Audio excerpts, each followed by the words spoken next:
তো guys finally bike আমার সার্ভিসের এখানে উঠাইছে। তো মোবাইল ড্রেন করতেছে দেখা।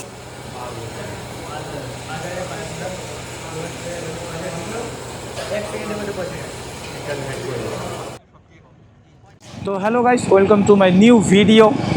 তো অনেক দিন পর আসলাম কিছু কারণবশত, যাই হোক ওগুলো সব বাদ দাও।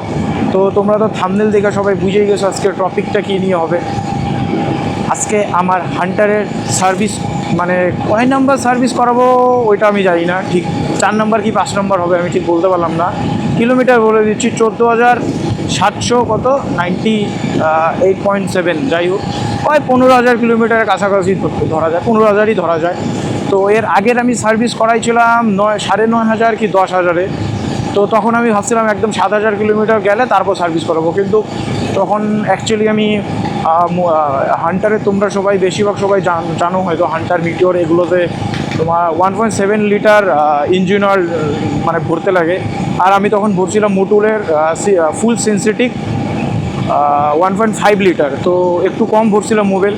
আর কিছুদিন আগে আমি নোটিস করি মানে বাইক চালানোর সময় একটু ঝাটকা মারতেছিল, এখনও এই যে ঝাটকা মারতেছে আমার গাড়ি, কিন্তু মানে ভালোভাবে আগের মতো চলছে না। মানে কেমন একটা মনে হয় কি ডাইভ আছে ইঞ্জিন বা কিছু একটা, মানে অনেকটা শক্তি লাগাইতেছে এরকম, মানে চলতেছে না ভালো করে। মানে আগে যেমন মাখনের মতন চলতো, সুন্দর আওয়াজটা ভালো আসতো, এখন আগের মতন আর নাই।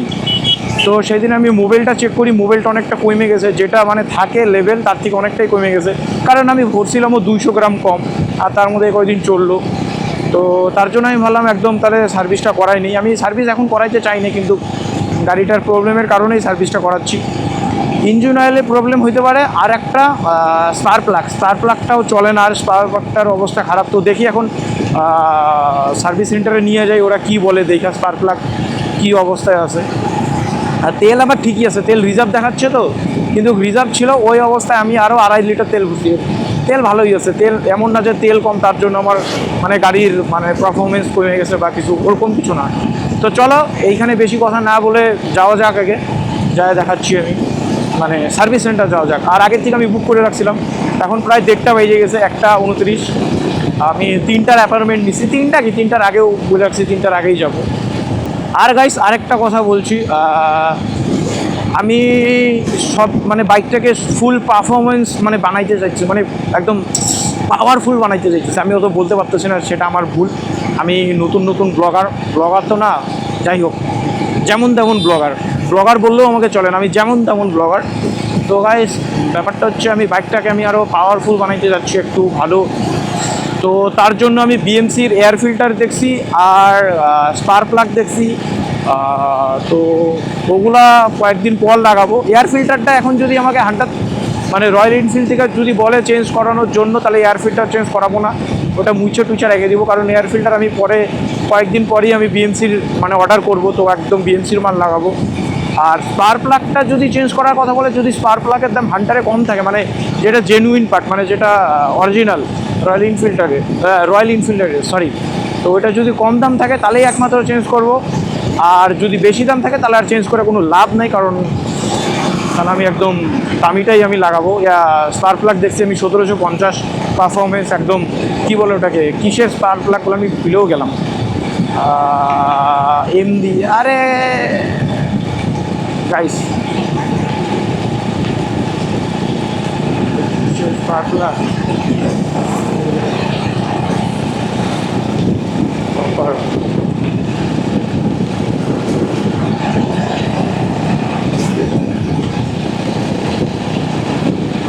পাতলা কিসের রেডিয়াম। তো গাইস স্পার প্লাগটা আমি রেডিয়াম না কি বলে যেটা পারফরমেন্সের হয়, আমি একটা দেখছি, ওটা কিসের আমি ঠিক বলতে পারলাম না, ইউটিউবে অনেক ঘাটাঘাটি করছি, তারপরে আমি বলতেছি, মানে ওটা 1750 কি 1700 টাকা দাম। তো ওই মালটা আমি অর্ডার করবো ভাবতেছি। আমার বাইকটা প্রবলেম একটু বেশিই দিতেছে এখন, যা দেখা যাচ্ছে, মানে চলতেই পারতেছে না, কেমন আটকা যাচ্ছে, মানে পাওয়ার খুবই কম।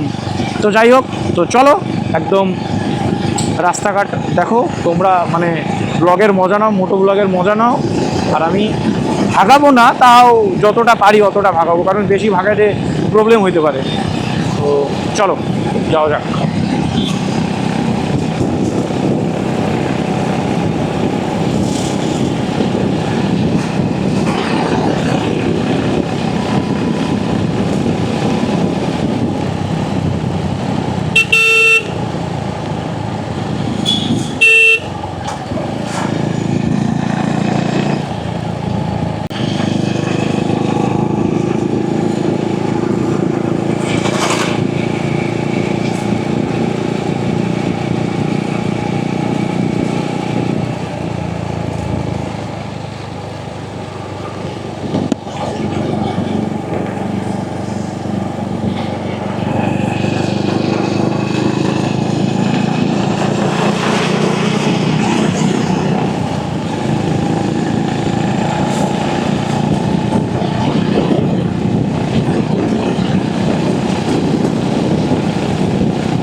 গাইস এখানে মামুরা আটকাইছে।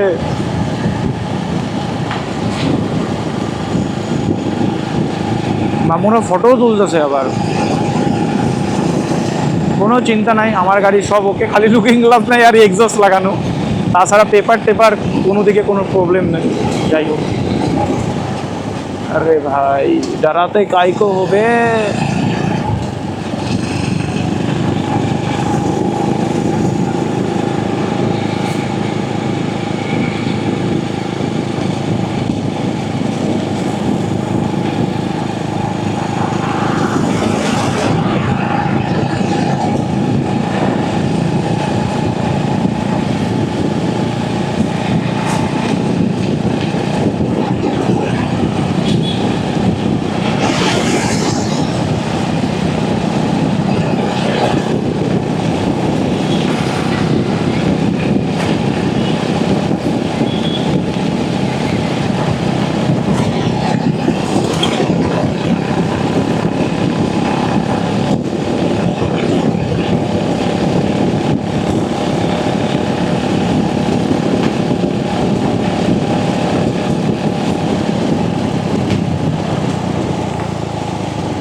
গাইস তোমার কি মনে হলো, এই টোটোটা কি পেছন দিকে দেখছিল বা লুকিং গ্লাসে কি একবারে তাকাই ছিল?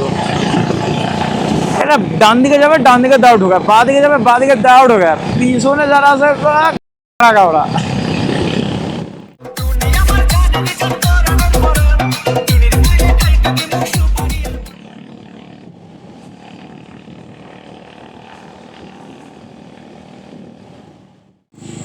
তো গাইস ফাইনালি সার্ভিস সেন্টার চলেই আসছি। Service centre royal Enfield.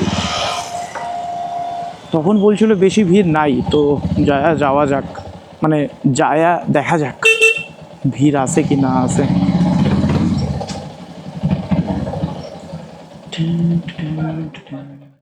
তো গাইস এন্ট্রি করা হয়ে গেল গাড়ির, মানে ওই কাকুটা কি কাকুর নামও ভুলে গেলাম আমি, যাই হোক। তো এন্ট্রি করে দিল, এন্ট্রি করার পর আমি বললাম কখন হবে, বললো 2টা গাড়ি আছে আমার আগে, 2টা গাড়ির সার্ভিস হবে তারপর আমারটা। তো একসাথে তো অনেকগুলো গাড়ি সার্ভিস করে, মানে 4টা 5টা একসাথে। তো দেখি 2টা যদি ফাঁকা হয়ে যায় উঠাই দেবে, তারপর আমারটা উঠাই দেবে। তো বেশিক্ষণ আশা করি লাগবে না, তো তাও দেখা যাক। তোমরা সাথে থাকো আর আমি দেখাচ্ছি। তো গাইস ফাইনালি বাইক আমার সার্ভিসের এখানে উঠাইছে। তো মোবাইল ড্রেন করতেছে, দেখা যাক কৌতুক মাল বের হয়।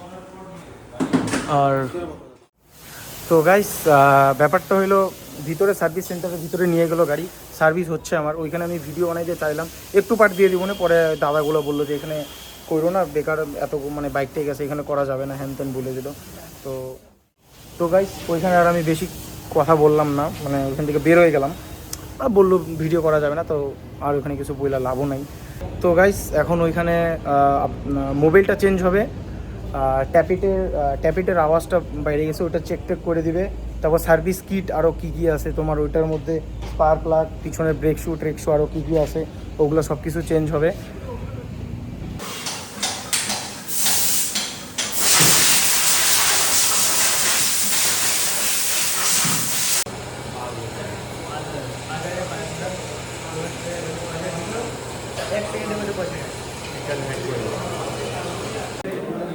গাইস আমি তো বুঝতেছি না, এটা তো ঠিকই আছে মনে হয়, না কি এটার ওপরে লেয়ার থাকে, না এটাই মেন লেয়ার, আমি বুঝতেই পারতেছি না। যাই হোক আসুক ওরা, তারপর কথা হবে।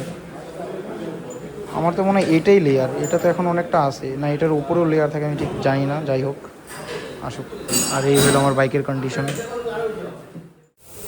গাইস ফাইনালি ওয়াশও কমপ্লিট আমার, আর এখন একটু মুছে টুইছে দেবে, হাওয়াটাও মেরে দেবে। আর বিল আমি করা হয়ে গেল, মানে সব এদিকে কাগজ টাগজ কমপ্লিট।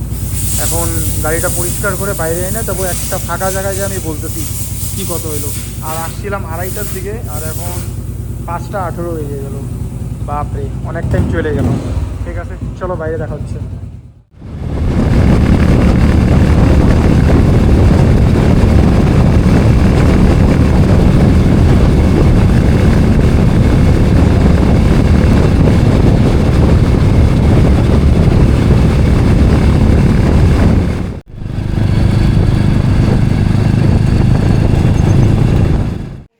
তো গাইস ফাইনালি 2 দিন পর আমি ব্লগটা কন্টিনিউ করতেছি, কারণ এই 2 দিন 3 দিন আমাদের এখানে প্রচণ্ড বৃষ্টি হয়েছে, সারা দিন রাত বৃষ্টি।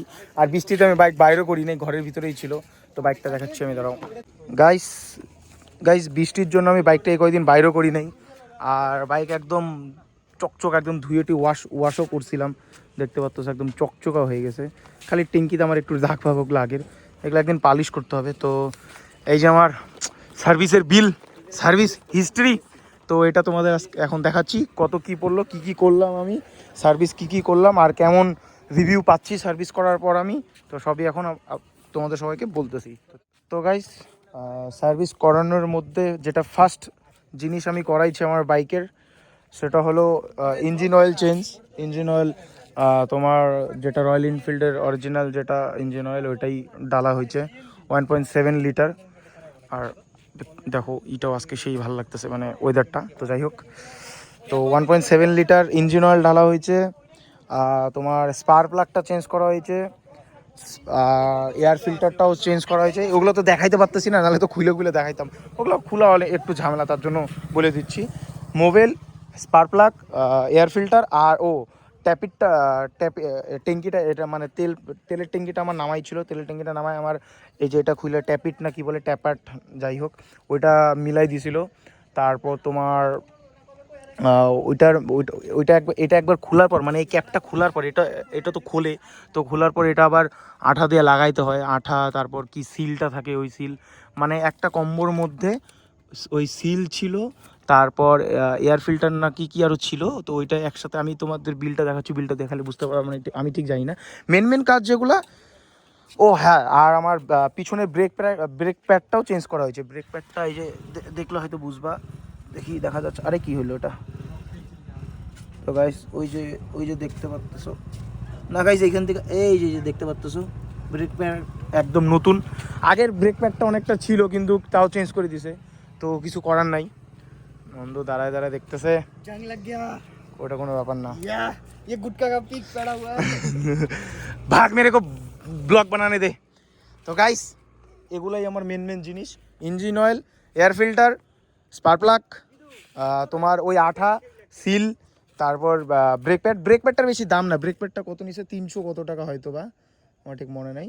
তোমাদের আমি এখন বিলটা দেখাই দিচ্ছি। তো সার্ভিস করায় আমার একদম গাড়ির যা প্রবলেম ছিল সব ঠিক হয়ে গেছে, কিন্তু আজকে সকালবেলা একটু প্রবলেম দিছিল। আজকে সকালবেলা যখন আমি গাড়িটা স্টার্ট দিলাম, মানে যখন গাড়িটা বের করবো 3 দিন পর মানে সার্ভিস করানো 3 দিন পর আজকে আমি মানে ব্লগটা কন্টিনিউ করতেছি, কারণ এই কয়দিন বৃষ্টি ছিল, তোমাদের আমি প্রথমেই বললাম। তো যখন স্টার্ট দিলাম তখন আমার সেলফটা মিস হয়েছিল, আবার পরে ঠিক হয়ে গেল। তো তাছাড়া কোনো প্রবলেম নেই, আর ওয়াশ করাইতে আমার কোনো টাকা লাগে নাই। আর একটা কথা, আমি এর আগেই যখন সার্ভিস করাইছিলাম একবার রয়্যাল এনফিল্ডে, তখন কি একটা করাইছিলাম রে, যে ওই সার্ভিস কস্টটা আমার লাগে নাই, মানে লেবার কস্টটা যেটা আছে সেটা হান্টারে হয়তো 800 কি 900 টাকা নেয়, ওইটা লাগে নাই। আর কি একটা সাবস্ক্রিপশন, যাই হোক। আর আমার যা বিল, মানে যা পার্ট নিছি, ওই সবগুলা পার্টের মধ্যে 5% করে আমাকে ডিসকাউন্ট দিয়ে দিছে। তো বিলটা তার জন্য অনেকটাই কমে গেছে। তো এখন আমি সবাইকে দেখাচ্ছি আমার বিল। এই যে ওগুলা জিনিস না দেখানোই ঠিক আছে। এটা হলো আমার বিল। সবাই পারলে এক সেকেন্ড, সবাই পারলে পজ করে দেখে নিও কোনটা কি। আর জিএসটি এখানে 325 টাকা ধরা হয়েছে, টোটাল 2132 টাকা। তো এটাই হলো আমার বিল। এই যে দেখো, সবাই ভালো করে পারলে একটু পজ করে দেখে নিও। তো গাইস সার্ভিস করানোর পর গাড়ি একদম ওকে।